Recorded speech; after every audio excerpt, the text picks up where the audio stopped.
मैं सनम एजाज श्रीनगर से हालात और वाक़ात में स्पेशल रिपोर्ट और स्पेशल में आज ये मौसम है, ये मिजाज है। कच्चा मेरा मकान है कुछ तो लिहाज कर, ये अहमद फराज का शेर है। मैं थोड़ा सा इसको उल्टा करता हूँ। कच्चा मेरा रास्ता है कुछ तो लिहाज कर। रास्ते की बात करें तो जम्मू कश्मीर और ख़ास तौर पर कश्मीर को दुनिया से मिलाने वाला हवाई रास्ता ये है जो दिखाएंगे आपको समीर। और इस रास्ते पर ये लंबी भीड़ जो है ये साफ बयान करती है कि कुछ है, कुछ हटके है, कुछ नया है। और नया ये है कि श्रीनगर में बारिश हो रही है, बर्फ़ भी हो रही है। बारिश और बर्फ़ के बीच में श्रीनगर के हवाई अड्डे पे ये सूरत हाल है। और इस सूरत हाल में बड़ी तादाद में सुबह से लोग आए हुए हैं और सुबह से ये लोग आके खाली बैठे हुए हैं क्योंकि हवाई जहाज़ उतर नहीं सकते हैं, हवाई जहाज़ उड़ नहीं सकते हैं। ये इंटरनेशनल एयरपोर्ट श्रीनगर है। ड्यूटी पे सीआरपीएफ के जवान तैनात हैं। मौसम बहुत ठंडा है और इस ठंडे मौसम में देश की सुरक्षा करने वाले सीआरपीएफ के जवान नज़र चप्पे चप्पे पे लगाए हुए हैं। लेकिन फिर भी नज़र रखनी है हमें दुनिया के बाकी मामलात पर। और नज़र है सबसे पहले जम्मू कश्मीर में इस बारिश के दौरान एक आम आदमी को किस तरह से जीना पड़ता है, किस तरह से एक आम आदमी इससे जूझता है। सरकार का देखा जाए तो कहा जाता है कि सरकारें इन मामलात में अक्सर फेल ही हो जाती हैं। दुनिया के हर बड़े बड़े शहर में बर्फ़ पड़ती है लेकिन कश्मीर की बर्फ़ का कुछ अलग ही अंदाज़ है। ये वही बर्फ़ होती है, उसी तरह की होती है, लेकिन यह सरकार इसका नया अंदाज़ बता देती है। क्योंकि जब बर्फ़ हटाई नहीं जा सके, जब रास्ते बनाए नहीं जा सके, जब इंटरनेशनल एयरपोर्ट पे जहाज़ नहीं उतर सके तो सवाल बड़ा खड़े होते हैं। और खड़ा ये सवाल पूछा जा सकता है सरकारों से कि आखिर क्या वजह है। और इस बर्फ़ के बहुत से फ़ायदे भी हैं।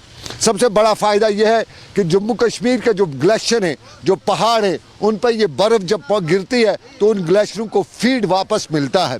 तो साफ जाहिर है जब ग्लेशियरों को फीड वापस मिलेगा तो आने वाले समय के लिए हमें पानी भी चलता रहेगा। सारे साल जो पानी के लिए कश्मीर मशहूर है वो बराबर चलता ही रहता है। लेकिन कुछ और फ़ायदे भी हैं।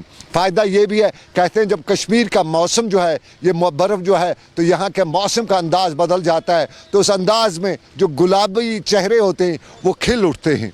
और खिलने भी ज़रूर चाहिए क्योंकि ऐसा मौसम कहीं दुनिया में नहीं मिलेगा। लेकिन मसाइल भी बहुत हो जाते हैं। बिजली गायब हो जाती है और बिजली इस तरह से गायब हो जाती है जैसे गधे के सर से सेंग। ये पुराना मुहावरा है लेकिन कश्मीर में पूरा फिट होता है। क्योंकि ज़रा सी बारिशें, बर्फ़ हो जाती है तो यहाँ तारें खंभे गिर जाती हैं। वो इतनी मजबूत तारें होती हैं कि 2 से 3 इंच की बर्फ़ भी उन तारों को गिरा देती है, उन खंभों को उल्टा कर देती है। और उसके साथ साथ पानी का मसाइल या पानी के मसाइल हम कहें तो पुरानी कहानी है। नाम जल शक्ति बदला गया है, यानी शक्ति तो नाम को दी गई है लेकिन शक्ति अभी भी नहीं आ सकी है। और मसाइल में कहें तो जब रास्ते बंद हो जाएंगे तो लोगों की आवाजाही पे भी सवाल उठते हैं, परेशानी होती है। फिर जम्मू कश्मीर है तो जम्मू कश्मीर में उन्हीं सवालात के बीच में हम इस बर्फ़ में बहुत से मज़े भी लेते हैं। आम कश्मीर का बच्चा इस बर्फ़ में मज़े खूब लेता है। अगर यकीन आए तो मैं ही दिखा देता हूँ। कश्मीर में बच्चे शिन मोहनू का खेल खेलते हैं और शिन मोहनू बर्फ़ का बनाया जाता है। और ज़रा हम भी दिखाएंगे, ये बर्फ़ है, इस बर्फ़ को बच्चे जमा करते हैं और उसको एक पूरा सा स्ट्रक्चर बना देते हैं। और ये स्ट्रक्चर किसी इंसान का स्ट्रक्चर बन जाता है, कोई ऐसा बना देते हैं, खिलौना बना देते हैं। और ये बच्चों का मनपसंद खेल होता है इस बर्फ़ में। और इस बर्फ़ में ज़रा घूमने का भी अलग अंदाज़ है। लेकिन इस वक्त वादी कश्मीर के दूसरे हिस्सों में क्या सूरत हाल है उस पर भी हमारी नज़र रखी हुई है। श्रीनगर में सुबह से बारिशें हो रही हैं। महकमा मौसमियात ने आज की भी चेतावनी दी है कि बारिश होगी, बर्फ़ होगी। और इस बर्फ़ के दौरान कुछ मसाइल तो होंगे ही लेकिन लुत्फ़ अलग ही होगा। गुलमर्ग की पहाड़ियों पे पहाड़ जो टूरिस्ट हैं उनको मज़ा आएगा। वादी लोलाब का जो नज़ारे हैं उनका एक अलग अंदाज़ होगा। पहलगाम के बागा जो इलाके जंगलात हैं उनका एक अलग सा अंदाज़ होगा। और बाज़ारों में भी एक अलग सा अंदाज़ होगा। आज बाज़ारों में भीड़ कम ही रहती है क्योंकि बर्फ़ में ज़्यादातर लोग घरों में ही रहते हैं। लेकिन फिर भी बाज़ार में जो भी निकलता है तो कम भीड़ के साथ निकलते हुए यही कोशिश करता है कि जल्दी घर पहुँच जाए। और ये शहर के बाज़ारों का हाल है श्रीनगर के हवाई अड्डे का। लेकिन इस सारे के मामलात में हम ज़रा जम्मू श्रीनगर हाईवे पे चलते हैं। क्या सूरत हाल है? हमें मौसम विभाग ने बताया कि आज जम्मू श्रीनगर हाईवे भारी बर्फबारी की वजह से बंद है और बंद होनी भी चाहिए क्योंकि बनिहाल से लेके जो उधमपुर का जो स्ट्रेच है उस पे काम चल रहा है और पिछले कई सालों से वो काम चल रहा है और उन कई सालों के दौरान ये परेशानी झेलनी पड़ती है कि बर्फ़ हो जाए तो फिर हाईवे बंद हो जाती है। हाईवे अभी बंद है, हवाई रास्ता भी बंद है, लेकिन जम्मू श्रीनगर हाईवे पे किस तरह से काम कर रहा है ज़रा जुनैद के पास चलते हैं अनंतनाग में। वो बता रहे हैं कि अनंतनाग की क्या सिचुएशन है, अनंतनाग में हाईवे पे क्या है और अनंतनाग के कुछ दृश्य भी हम आपको दिखाते हैं।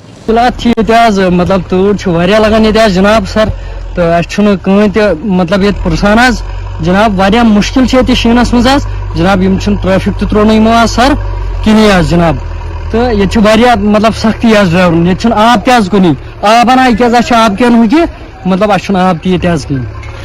आप देख सकते हैं किस तरीके की दिक्कत जो है ड्राइवर हजरात को यहाँ पे हो रही है और मेरा कैमरा में आपको दिखाएगा किस तरीके से जो दरबंदा गाड़ियां हैं वो इस टाइम फंसी हुई है यहाँ पे।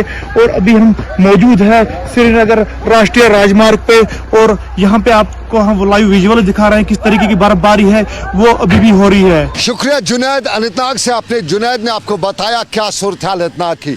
सड़कों पे बर्फ है, घर की छत पे बर्फ है, आंगन में बर्फ है, ऊपर से बर्फ गिर रही है और इस बर्फ से हर तरफ सफ़ेदी ही सफ़ेदी है। ये मुनफरिद अंदाज है। रशिया में भी बर्फ़ पड़ती है, अमेरिका में भी बर्फ़ पड़ती है, अपने यहाँ भी पड़ती है क्योंकि मौसम बर्फ़ का है और इस बर्फ़ के मौसम में जो बर्फ़ पड़ने का नज़ारा होता है ये बहुत ही खूबसूरत होता है। लेकिन जहाँ बर्फ़ के नज़ारा खूबसूरत होता है मुसीबतें मसाइब तो आ ही जाती हैं, उनका मुकाबला करना है, उनसे भी निकलना है। और अनंतनाग में आपने देखा जुनैद ने बताया हाईवे बंद है और हाईवे के साथ साथ जहाँ बर्फ़ जिस सड़क से हटाई जा चुकी है वहाँ फिसलन भी है। तो ज़रूरी है कि आप अगर सड़क पे कहीं ड्राइव करें तो एहतियात से ड्राइव करिए, ख्याल से करिए, चाहे कहीं आपकी ये ड्राइविंग के दौरान कहीं स्लिप न हो जाए और स्लिप से कोई नुकसान न हो जाए। और आपको श्रीनगर के ये नज़ारे तो हम दिखा ही रहे हैं, लेकिन हम दूसरे नज़ारे भी आपको दिखाएंगे। हम आपको टाउन के इलाके, सरहदी इलाकों की तरफ भी चलेंगे, सोपोर के इलाके में भी चलेंगे। सोपोर दुनिया भर में अपने कुछ कामों के लिए मशहूर है। सोपोर में कहते हैं कि रुपया अच्छा खासा है, रेड़े वहाँ अच्छे खासे हैं और उसके साथ साथ रब, जिसे कश्मीरी में रब कहा जाता है, उर्दू में से कहीं तो कीचड़ बहुत ज़्यादा है। और जब ये सारी चीज़ें हों तो इस बर्फ़ का सोपोर का नज़ारा भी अलग से हो सकता है। और सोपोर के इस नज़ारे में भी बर्फ़ है। वुलर झील जो है वो सोपोर में है और वुलर झील के किनारे आबाद सोपोर के टाउन में मसाइल हैं, मसाइब है और उन्हीं मसाइल के और मसाइब के बीच में अभी भी खबरें हैं कि बड़ी सड़कों से बर्फ़ हटाई गई है लेकिन अंदर की सड़कों से बर्फ़ नहीं हटाई गई है। लोग उस पर सरकार से पूछ रहे हैं कि ज़रा करिएगा, ज़रा कीजिएगा, ज़रा हमें भी आराम दीजिएगा। कल दोपहर से जो बर्फबारी हुई यहाँ पे पूरे साउथ कश्मीर में तो उसके कारण सड़कें बंद हुई थी। तो डीसी पुलवामा जो है हमारे यहाँ पे बहुत अच्छे हैं, ऑफिसर हैं यहाँ पे, उन्होंने सारे डिस्ट्रिक्ट ऑफिसर्स को ऑनलाइन रखा था, यहाँ पे हेडक्वार्टर्स में रखा हुआ था। तो जो ही बर्फबारी हुई तो सड़कों से बर्फ़ उठाया गया, गाड़ियाँ लगाई गई, डोजर वगैरह जो भी है, जो भी साधन है उनसे सारा ये क्लियर कराया गया सड़क। अच्छा, सबसे बड़ी बात यहाँ पे ये बनती है, क्या यहाँ पे बिजली की अभी बात करें, क्या बिजली और पानी आपके पास है इस टाइम पे? बिजली का तो यह अभी मतलब जो ये लाइनमैन वगैरह है जो ये देख रहे हैं कि कहीं पे शॉर्ट तो नहीं है। मेरे ख्याल से 1 बजे तक रिस्टोर होना चाहिए। तो अभी पानी तो चल रहा है, पानी की कोई किल्लत नहीं है। जो आप सड़कों पे बर्फ़ उठा रहे हैं ये तो साइड में जमावड़ा हो रहा है इसका, और फिर आप अभी तो हार्श विंटर चल रहे हैं, जम जाएगा, आप कुदरती तौर पर ये जम जाएगा। हमारी गवर्नमेंट की यही अपील है कि ये सड़कों पे ना रहे, साइड्स में ना रहे, पाथवेज खुली रहें जिससे कम्यूटर उसको चलने में आसानी हो। ये बात सही है कि हमने म्यूनसिपल लेवल पर जो हमने काम करना था तो वो हमने सवेरे कल शाम से ही किया था। तो पहले मरहले में हमने डिस्ट्रिक्ट हॉस्पिटल प्रेमिसेस को साफ किया जो कि प्रायोरिटी में है, और बस स्टैंड वगैरह, फायर और इमरजेंसी सर्विस और बाकी जो एसेंशियल सर्विसेज है उनके प्रेमिसेस को साफ कर दिया। बाकी जो मेन रोड का जहाँ तक ताल्लुक है तो ये तो मैकेनिकल इंजीनियरिंग डिवीजन करता है, तो वो काम पर लगे हुए हैं। तो रहा सवाल ये जो साइडों में पड़ा है, अभी तो प्रेडिक्शन है तो ये तो स्नोइंग जारी है, जब ये खत्म हो जाएगी तो हम तो इसका भी इलाज करेंगे, ये भी साफ करेंगे। श्रीनगर में हमने एडमिनिस्ट्रेशन को आज ऑन टोज भी देखा। हमने देखा सुबह सुबह ही अभी बर्फ पड़ रही थी, तारों पे बर्फ थी, छत पे बर्फ थी, सड़क पे बर्फ थी, लेकिन श्रीनगर म्युनिसिपल कॉरपोरेशन के कर्मचारी श्रीनगर की गलियों में बर्फ साफ करे थे।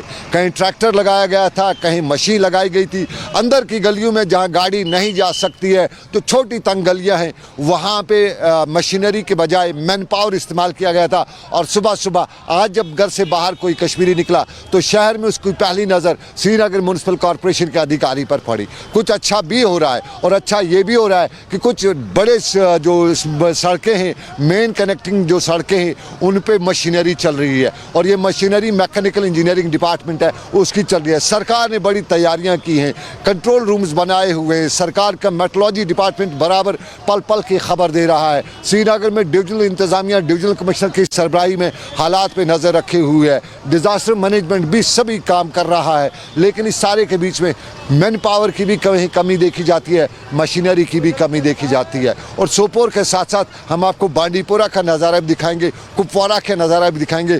गुलमर्ग की वादियों में अच्छी खासी तादाद में टूरिस्ट आए हैं। ये टूरिस्ट के लिए बहुत सा बेहतर सीज़न है आने के लिए, क्योंकि इस सीज़न में एक तो गेम्स, विंटर गेम्स गुलमर्ग में होती है, उसके साथ साथ गुलमर्ग में बर्फ़ के नज़ारे कुछ अलग होते हैं।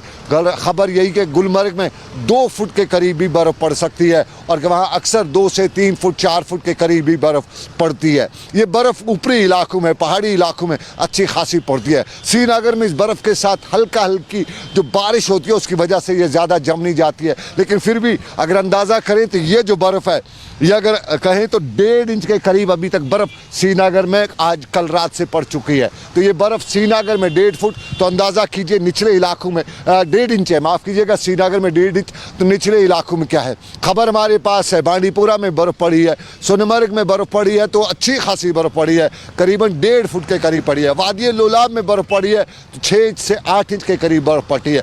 कश्तवाड़ में बर्फ़ पड़ी है तो वहाँ भी 6 से 8 इंच के बीच बर्फ़ पड़ी है। रामबन के ऊपरी इलाकों में बर्फ़ पड़ी है और पत्नी टाप में भी 5 से 6 इंच के करीब बर्फ़ पड़ी है। ये बर्फ़ वादी कश्मीर के लगभग यूँ कहें तो टनल के इस तरफ सभी इलाकों में, टनल के उस तरफ कुछ खास इलाकों में बर्फ़ पड़ी हुई है। पुंछ राजौरी के इलाके से भी बर्फ़ पड़ने की खबरें हैं, वहाँ ऊपर के इलाके लोरन मंडी या दूसरे इलाकों में बर्फ़ पड़ने की अच्छी खबर है। और बर्फ़ का ये नज़ारा फिर ज़रा दिखाई दे आपको, कितना खूबसूरत ये नज़ारा है। और इस बर्फ़ के इस नज़ारे से लुत्फ़ अंदोज़ जो हो रहे हैं ये कश्मीरी अच्छी तरह से लुत्फ़ अंदोज़ हो रहे हैं। और ड्राइविंग का ख़ास ख्याल रखिएगा, जब कोई गाड़ी आ रही है तो अपने आप को बचाइएगा भी। ज़रा हम दिखाते हैं आपको लाइन ऑफ जो ऊपरी इलाका है गुलमर्ग का इलाका, वहाँ पे जो टूरिस्ट आए हुए हैं ये किस तरह से, जरा इन्हीं से बात कर लेते हैं, चलते चलते इन्हीं से बात कर लेते हैं। भाई साहब कहाँ से आए आप? सर दिल्ली से। दिल्ली से जी। दिल्ली से आए हुए, तो कैसी लगी कश्मीर में बर्फ? कैसे? बहुत खूबसूरत, सुपर एक्सीलेंट, बहुत बढ़िया नज़ारा। पहली बार एंजॉय कर रहे हैं? पहली बार आए हैं और 5 दिन हम यहाँ रहे, 5 दिन हमें स्नोफॉल देखने को मिला। स्नोफॉल देखने को मिला, पूरा तो मजा। वापस जल्दी जा रहे हैं, बैठिए ना अभी। हमारा टूर प्लान खत्म, पैकेज खत्म हो गया। पैकेज खत्म हो गया। चलिए बहुत बहुत शुभकामनाएं हमारी आपके लिए। धन्यवाद। तो ये कुछ टूरिस्ट आए हैं श्रीनगर के हवाई अड्डे के बाहर, दिल्ली से दिलवाले आए हुए थे और दिल्ली से आए दिलवाले कश्मीर के इन नज़ारों से लुत्फ़ अंदोज़ भी हो रहे हैं। और आपको नाज़रीन बताएं, जहाँ बर्फ़बारी के लोग मज़े उठा रहे हैं, लेकिन ऊपरी इलाकों में भी बर्फ़ पड़ी है। सोपोर के नज़दीक इलाका बारामूला में भी अच्छी खासी बर्फ़ पड़ी है और कुछ इलाकों से खबर है कि 1 से 1.5 फुट के करीब पड़ी है। मत्सिल में 1 फुट के करीब पड़ी है। टंगडार का रास्ता बंद हो चुका है। सोनमर्ग से उस तरफ के रास्ते सारे बंद हो चुके हैं। यूँ कहें तो कंगन से आगे के सारे रास्ते बंद हैं और जम्मू श्रीनगर हाईवे के अपडेट आपको दिखाई दिया। ये वो कश्मीर है जहाँ आज बर्फ़ का है, मिजाज बर्फ़ का है और बर्फ़ के इस नए मिजाज में या यूँ कहें इसी मिजाज में कुछ मजहट के ही है। JK24 की लाइव नशियात में इस्तकबाल और मैं हूँ आपका मेज़बान तनवीर वानी। नाज़रीन, जिस तरह से कश्मीर घाटी में 2 दिनों से लगातार बर्फबारी हो रही है और इससे में महकमे मौसमियात ने पहले ही प्रेडिक्शन दी थी कि 6 और 7 तारीख को मुतवक्का बर्फबारी जो है वो बालाई इलाकों के साथ साथ मैदानी इलाकों में होगा। इस तरह से अगर हम कुलगाम के ज़िले की बात करें, जनूबी कश्मीर के ज़िले कुलगाम जो पीर पंचाल की पहाड़ी के दामन के वाक़ एक गाँव है, डिस्ट्रिक्ट है, और यहाँ पर भी मुसलसल बर्फबारी जो है वो कहीं ना कहीं जारी है। और हमारे साथ मुसलसल बर्फबारी के पेश नज़र अगर देखा जाए ज़िला इंतज़ामिया किस तरह से मुतरक है, और मज़ीद बात करने के लिए हमारे साथ मौजूद है additional deputy commissioner Kulgam Ejaz साहब। इनसे जानना चाहेंगे कि ज़िले में किस तरह की जो सिचुएशन है वो किस तरह है और कितने मशीनें काम पे लगाई गई और बिजली का रेस्टोरेशन या निज़ाम है वो किस तरह से है। सर आपका खैर मकदम है। सर ये बताएं कि जो अभी कल से बर्फबारी हो रही है ज़िले में, तो किस तरह की प्रिपरेशन हैं वो उसके हवाले से सर बताइए। देखिए, जैसा कि आप जानते हैं कि कल दोपहर से मुसलसल जो बर्फबारी हो रही है, इसमें हमारे जो बालाई इलाके हैं, पहाड़ी इलाके हैं, उनमें कोई कहीं कहीं 3 से 4 फुट तक की बर्फ़ गिरी है और जो हमारे पाइन इलाके हैं यहाँ पे कोई 1 फुट से ज़्यादा भी बर्फ़ गिरी है। इसमें हम डिस्ट्रिक्ट एडमिनिस्ट्रेशन की तरफ से जो इक़दाम किए गए उसमें mechanical engineering division, R&B, PMGSY की तरफ से जो मशीनों का इंतज़ाम किया, जो बर्फ़ हटा रही हैं रोडों से, कोई 50 से ज़्यादा मशीनें अभी जो है इन डिपार्टमेंटों ने लगाई हैं। तो हमारी प्रायोरिटी रहेगी कि मतलब जो रोड्स हमारे हैं इसमें हमने एक प्रायोरिटी बनाई है जिसमें जो अहम रोड हैं उनको प्रायोरिटी 1 में रखा गया है। वो रोड्स ऑलमोस्ट तकरीबन क्लियर किए गए हैं, लेकिन मुसलसल बर्फबारी की वजह से दोबारा जो एकोमोडेशन हो रहा है उसको भी उठाया जा रहा है। उसके बाद जो प्रायोरिटी 2 और प्रायोरिटी 3 के रोड उन पे भी मतलब कहीं कहीं काम शुरू हो चुका है ऑलरेडी। और जो बिजली जो है हमारी जो मेन जो ग्रिड स्टेशन है वो इस वक्त चार्जड है, और हमारे जो वहाँ से जो हमारे 11 kV के जो निकल रहे हैं फीडर्स वो भी चार्जड हैं। तो इसके अलावा जो मतलब फिर हमारे कोई जो 11 जी बताएं सर। 11 kV के जो फीडर्स वो हमने चार्ज कर रखे हैं। तो पानी पे भी जो है हमारा फोकस है, वो उसमें भी PHE महकमा बिल्कुल लगा हुआ है। कोशिश की जा रही है कि लोगों को कम से कम मुश्किलात हो, लेकिन एक चीज़ ये ज़रूर कहूँगा कि बर्फ़बारी जो है उससे तो थोड़े बहुत मुश्किलात हो जाते हैं। इसके अलावा जो मैं डिस्ट्रिक्ट एडमिनिस्ट्रेशन की तरफ से कुलगाम के लोगों को 2-3 चीज़ें जो मैं कहना चाहूँगा वो ये है कि हम अक्सर जो अपनी गाड़ियाँ हैं वो रोडों पे पार्क कर रखते हैं। उससे हमें ये प्रॉब्लम हो जाती है कि जब स्नो क्लियरेंस मशीन के ज़रिए से किया जाता है उस वक्त हम प्रॉब्लम फेस कर रहे हैं। इसलिए लोगों से यही गुजारिश है कि जो रास्तों पे जो मशीन के ज़रिए जो रोड साफ़ करने हैं उन पे अपनी गाड़ियां ना रखें, ये एक गुजारिश रहेगी। इसके अलावा एक और गुजारिश ये रहेगी, जो एवलांच प्रोन एरियाज़ हैं वहाँ पे लोग बाहर गैर ज़रूरी तौर घरों से बाहर ना निकलें, कोशिश करें कि घरों के अंदर ही रहें ताकि कोई हादसा ना हो। और एक और जो गुजारिश मैं करना चाहूँगा वो ये है कि आजकल हम जो घरों में जो गैस के जो LPG गैस के जो हम हीटर्स जो इस्तेमाल कर रहे हैं गर्मी के लिए, उनका इस्तेमाल तरीके से किया जाए। घर को जो पूरी तरह जो खिड़कियां दरवाजे बंद ना किए जाएं, क्योंकि उससे सफोकेशन होने का खतरा रहता है, ताकि कोई हादसा ना हो। इसलिए अगर कोई इस तरह का कोई हीटर जो है गैस हीटर इस्तेमाल करना हो तो थोड़ी बहुत जो वेंटिलेशन उसको ज़रूर रखें ताकि कोई हादसा ना हो। सर अभी भी बर्फबारी हो रही है ज़िले में, तो अगर इसी तरह की मुसलसल बर्फबारी रात भर हुई तो कुछ इलाके अभी भी मुनक़ता हैं, क्या उम्मीदें रखेंगे? सुबह हेडक्वार्टर में जो मशीनें हैं रात भर काम चलेगा, उसके हवाले से सर बताएं। देखिए ये तो मतलब हर विंटर में हमारा ये मतलब रहता है कि बर्फबारी होती है और हम क्लियर करते रहते हैं। अब ये डिपेंड करता है कि बर्फबारी कितनी ज़्यादा हो जाएगी। इन केस लास्ट ईयर का मैं कहूँगा कि हमने फिर रास्तों से गाड़ियों में बर्फ, खासकर जो हमारे जो कस्बे हैं टाउन्स हैं वहाँ हमने लास्ट ईयर फिर टिपर्स में जो बर्फ़ लोड करके जो छतों से बर्फ़ आई थी या जितना ज़्यादा एकोमोडेट हुआ था रास्तों पे, उसको फिर हमने गाड़ियों में लोड करके दूर जो मतलब डाल दिया। इस तरह मतलब हम इस पे लगे हैं और हमारी तरफ से पूरी प्रिपरेशंस हैं। जो भी चैलेंज होगा हम उसको कोशिश करेंगे कि लोगों को कम से कम जो मुश्किलात का सामना। अच्छा, जिस तरह से पहले ही सर कंट्रोल रूम एक कायम किए गए मुख्तलिफ मकामात पर, कोंड वैली में या डेजपोरा साइड में, मेन टाउन कुलगाम में, तो कंट्रोल रूम का क्या रुझान है, उनका क्या काम रहता है, उसके हवाले से सर बताएं। देखिए हमने मतलब एक तो डिपार्टमेंट लेवल पे PMGSY, मैकेनिकल इंजीनियरिंग डिवीज़न और R&B, इनके अपने कंट्रोल रूम्स भी हैं। और हमने डिस्ट्रिक्ट लेवल पे हमारे जो ऑफिस है इसमें भी एक कंट्रोल रूम बना है। इसके अलावा जो हमारे तहसीलदार हैं, नायब तहसीलदार हैं, वो बिल्कुल फील्ड में हैं।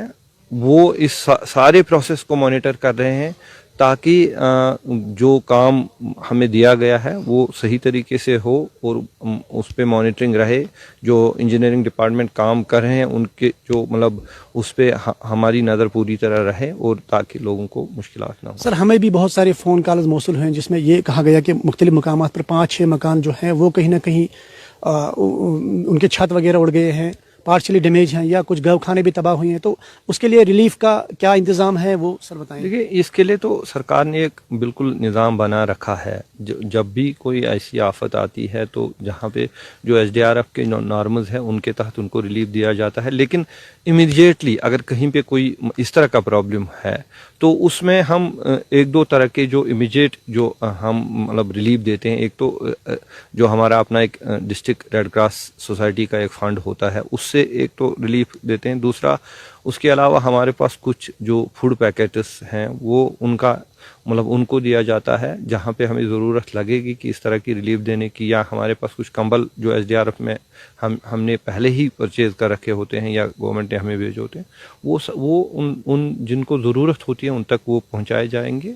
इसमें एक ऑलरेडी एक निज़ाम बना हुआ है और उस पर अमल करके वो उनकी मुश्किलात को कोशिश की जाती है कि उसका अजाला किया जाए। सर आखिर पर और एक सवाल, जिस तरह से मुख्तलिफ मुकामात पर जो प्रेगनेंट लेडीज़ हैं, क्योंकि बर्फबारी मुसलसल हो रही हैं या किसी की नेचुरल डेथ हो, तो इस सिलसिले में डिस्ट्रिक्ट इंतज़ामिया ने क्या लाही अमल लिया है कि सो दैट कि डेड बॉडी को मुकामात पर पहुँचाई या कोई प्रेगनेंट लेडी हो उसके? देखिए, जो मतलब ये सारी चीज़ें जो है वो रास्तों की क्लियरेंस के साथ वाबस्ता है। जो हमारे जो रोड्स पे बर्फ़ एक्यूमुलेट हुई है उसकी क्लियरेंस से ये चीज़ें, हाँ, क्योंकि गाड़ियां तो लोगों के पास है, लेकिन अगर रोड क्लियर ना हो तो तब वो अस्पताल नहीं जा सकते हैं, या खुदा ना करे किसी की मौत जो अस्पताल में हुई हो उसको वापस अपने घर मतलब गांव में पहुंचाना हो। उसके लिए हमने एक तो मतलब जब भी हमें कोई ऐसी कॉल मिलती है जहां पे इतनी इमरजेंसी है, उससे ये तरीका अपनाया गया है कि एक मशीन भेजी जाती है और ताकि उस रोड को, चाहे वो प्रायोरिटी 3rd का भी रोड क्यों ना हो, वो तो उसको क्लियर किया जाता है ताकि जो बीमार हो या जिस शख्स को ज़रूरत हो वो उसको अस्पताल पहुंचाया जाए।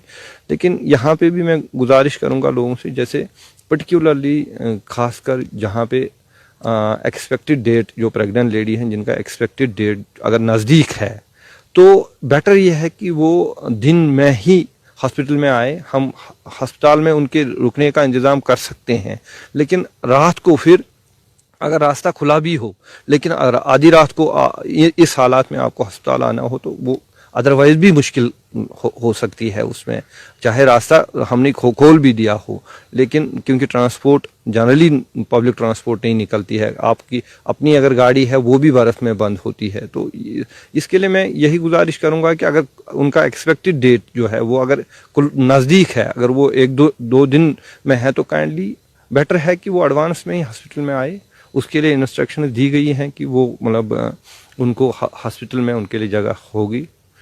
शुक्रिया सर। जिस तरह से उन्होंने कहा कि जो तीमारदार बीमार लोग हैं, खासकर जो प्रेगनेंट लेडियां हैं, वो कहीं ना कहीं आज ही हॉस्पिटल आ सकते हो। यहाँ पे जिला इंतज़ामिया ने बाकायदा तौर पर उनके लिए इंतज़ाम जो है वो रखा है। और फिलहाल इस निशस्त में इतने जगह 24/7 के लिए मैं ग्राउंड जीरो से धन्यवाद।